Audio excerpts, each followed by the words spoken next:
We are still reeling from the shocking political assassination of Charlie Kirk. And in light of that assassination, there have been so many ghoulish comments, posts, reactions to the death of this young man that many in fact, are losing their jobs over it. Hello, I'm Adrienne Batra. With me are Lorrie Goldstein and Brian Lilley. I could go through, you'd have to literally be living under a rock at this point to not see some of the just disgusting and gross reaction from too many people, I think, Brian, to Charlie Kirk's assassination. The young man who started, of course, Turning Point USA, whose whole existence was to go and debate and have these conversations with people that you disagree with, taken out for that very reason. And then you have the likes of Stephen King, the author. We were showing his tweets here, and then he's like, begging for an apology after he gets called out about it. The recent example is Jimmy Kimmel, the so-called funny man from late night TV. His show indefinitely canceled. Suspended. Or suspended, excuse me. Yeah. That's right. For his comments. In fact, let's have a listen to what Kimmel said, which sparked this suspension. New lows over the weekend with the MAGA gang desperately trying to characterize this kid who murdered Charlie Kirk as anything other than one of them and doing everything they can to score political points from it. So, Brian, it's happened on the other side of the political aisle. People find old tweets from somebody and they cancel them, and it's all in an uproar. But it's a very different time right now with this reaction to Charlie Kirk's death. It is, but I'm not sure I would call this cancel culture when it comes to Jimmy Kimmel. And I'll say this in the light of the fact that I am someone who has spent most of my career in the media working in regulated broadcasting. It's not the FCC, but the CRTC is very similar. And there's one rule one rule for the audience in broadcasting is don't be boring. But the rule for keeping your job is you don't annoy the owners. And so as much as people in TV and radio love to talk about freedom of speech, it's probably the least free medium. Having worked in radio, TV, and print, I'll say that assuredly. So what happened here? Was it just that FCC chair Braden Carr went on Benny Johnson's podcast and denounced Kimmel for what happened and made threats and said, maybe we need to hold these guys to account?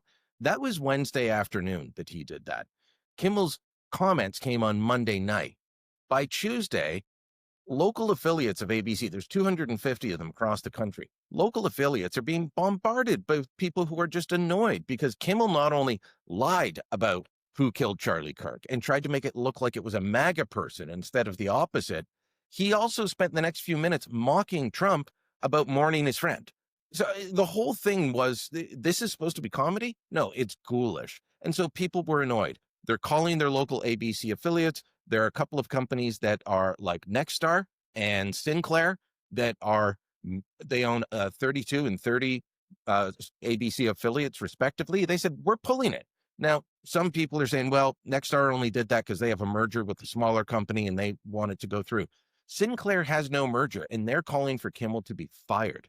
This is about how the broadcasting system in the United States works. And I think also the fact that the American public is tired of these guys like Kimmel who support cancel culture, celebrating every conservative being taken out and then having not even the slightest modicum of respect when someone is assassinated for advocating for free speech.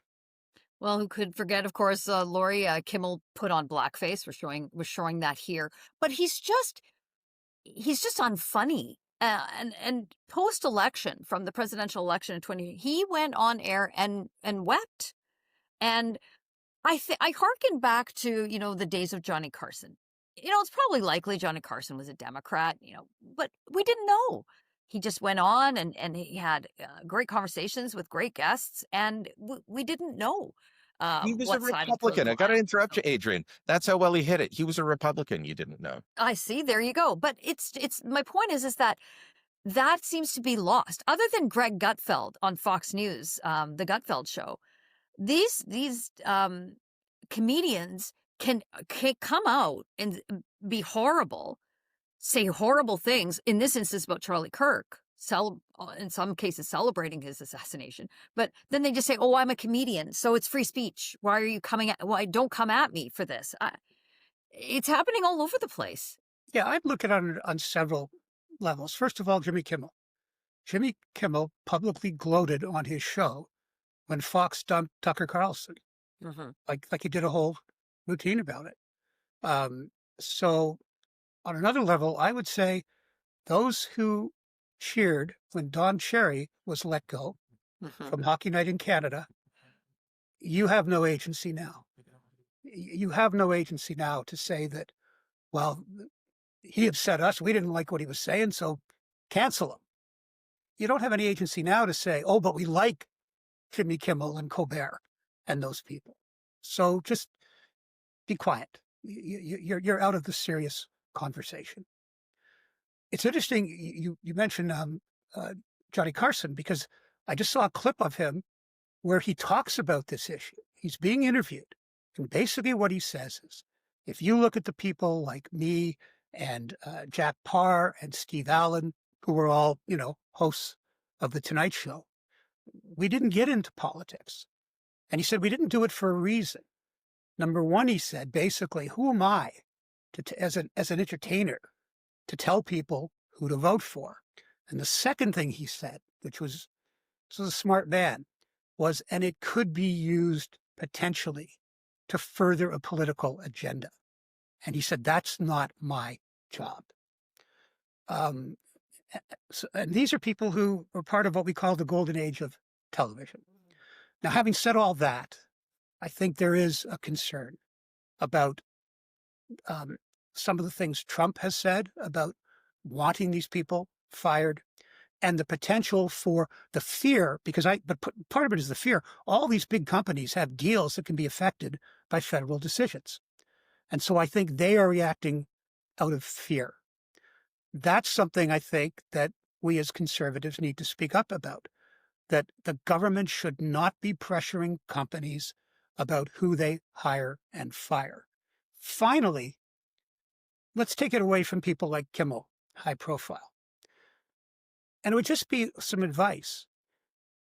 If you're on social media and you put something out, you probably think because you have, you don't have a lot of followers and you mainly do it with your friends, that it's not going to have a wide but all it will take is someone, and in some cases, conservative organizations that are actively looking for this stuff, to find out who these people are, and tell their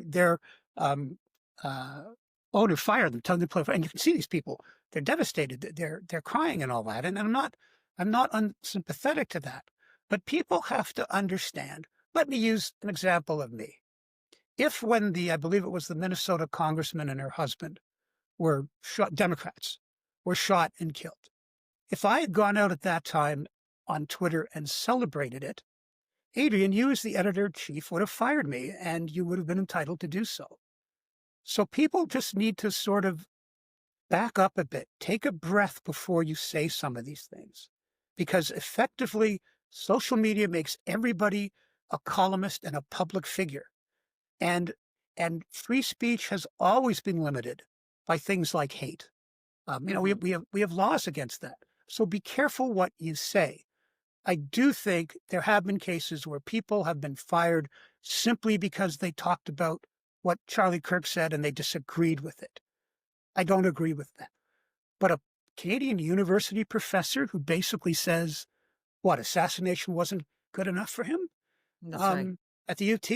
I'm a graduate at U of T. I've made considerable donations to U of T. I don't want a person like that teaching my grandchildren or anybody, my grandchildren when they get older, or anybody. And I think dealing with that, what do? They put this person on, I don't know, leave, whatever it is. No, you got a problem. You've got a problem when somebody's saying that kind of stuff, and you have to do with religious studies. So all I'm saying is they're different. The facts matter in each case. That's right. And like, Brian, it's the last word to you on this. And with respect to Kimmel, like we just played his clip, he's spreading disinformation. He's spreading a lie. Yeah. basically. So his company can hold him accountable for that. And in the instance of all these other people, and there's thousands of them. You can go on X at any given moment and see yet another person lost their job, yet another weeping video of someone who got fired. And there seems to be the consistency with which it's happening. It's all walks of life, all different sort of sectors of work. But what strikes me are the amount of teachers, the number of teachers that are being called out for this by some instances by their students inside the class. I'm We wondering. had an example here in Toronto. A teacher showed the Kirk video That's right. and then started lecturing about That's right. it. That I saw the video. I wish I had never seen it. I know. I saw it by accident because I didn't know what it was at the time. And it is chilling and Right. horrifying. And they showed this repeatedly to children and then talked about it. What strikes me the most is I keep having people tell me, and they're always people that knew nothing about Charlie Kirk. And I did not know him. I've said that before. Did not know him, but I know many good and intelligent people who did, and they said good things about him, that he was a good man. On controversial issues, you have heard him, it said that he wanted all gays stoned. That's not true. You have heard it said that he was racist, homophobic. There's a young gay black man who worked with Charlie Kirk for years named Amir Odem. He put together an almost hour-long video where he went through and debunked all of this and explained that Charlie Kirk was none of these things. This is someone who worked with him, disagreed with him at times, but said he did not have a mean bone in his body. He was not, and they even show videos of him engaging with trans activists in a very polite and respectful way.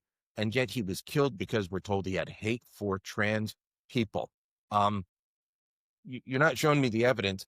I'm seeing the opposite of that.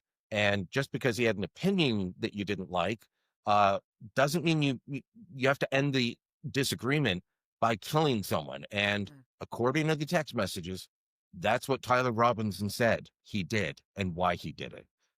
We got to get past that. Well, we certainly do, with a temperature being brought down on all sides. But there continues to be accountability for those that are using their words. Let's see who else gets fired.